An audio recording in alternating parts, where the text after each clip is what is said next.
You never gave me piggyback rides at Kaer Morhen, remember? Vesemir was the only one willing. Huh? Had to wait till now to remind me? You've put on some weight since Kaer Morhen.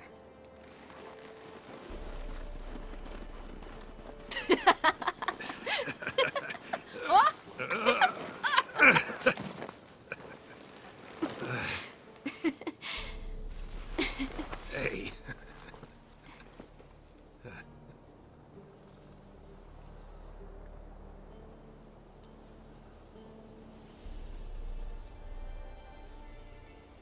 Ciri. We should get back.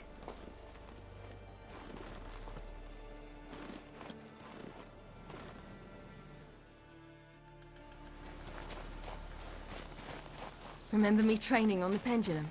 How I feared I'd never manage, yet you forbade me from giving up. I was black and blue practically all the time. That pendulum was a nightmare. How could I forget? Those months at Kaer Morhen, they passed so quickly.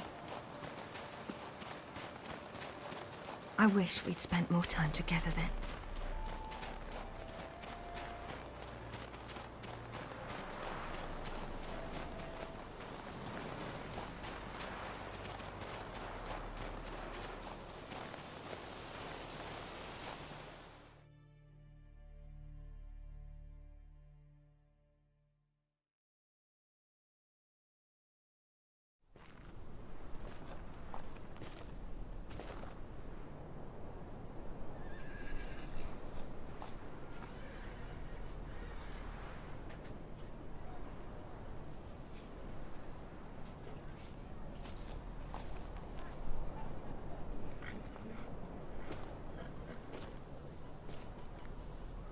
Almost managed to forget it was today.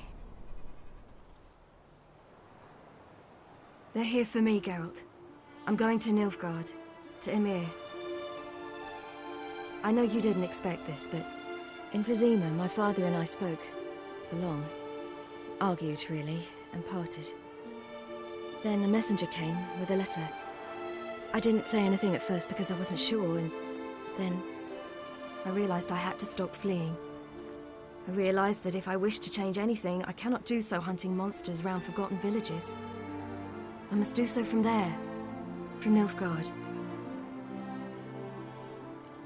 You could have told me, warned me. I wanted to, but I didn't know how. I've been happy here.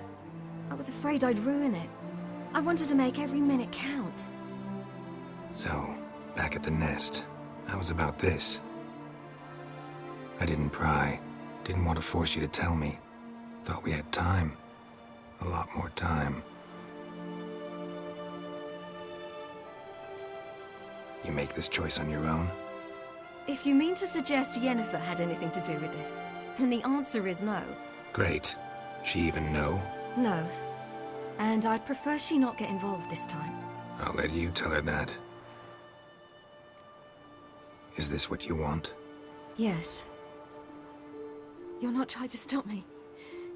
Take me to the Blue Mountains by force.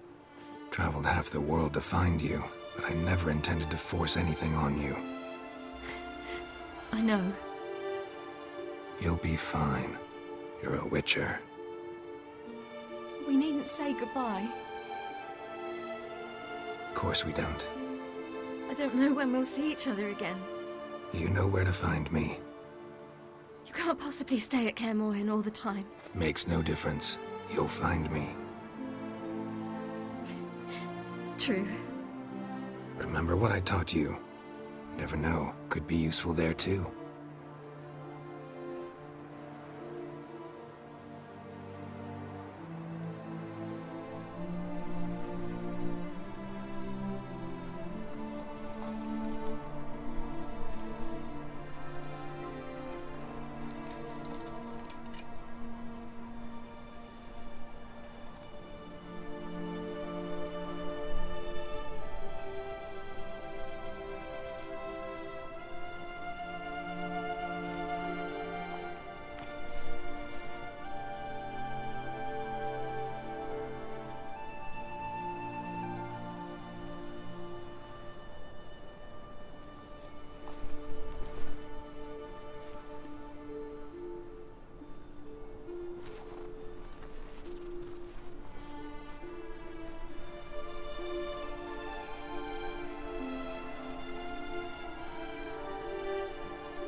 The Third Northern War ended. The invader from the south achieved complete victory.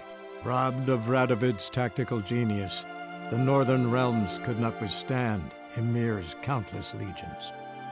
Black banners appeared over Novigrad and all Redania. Weary of rebel raids, Emir Varemris conceded, restoring Temeria as a realm in liege to the Empire.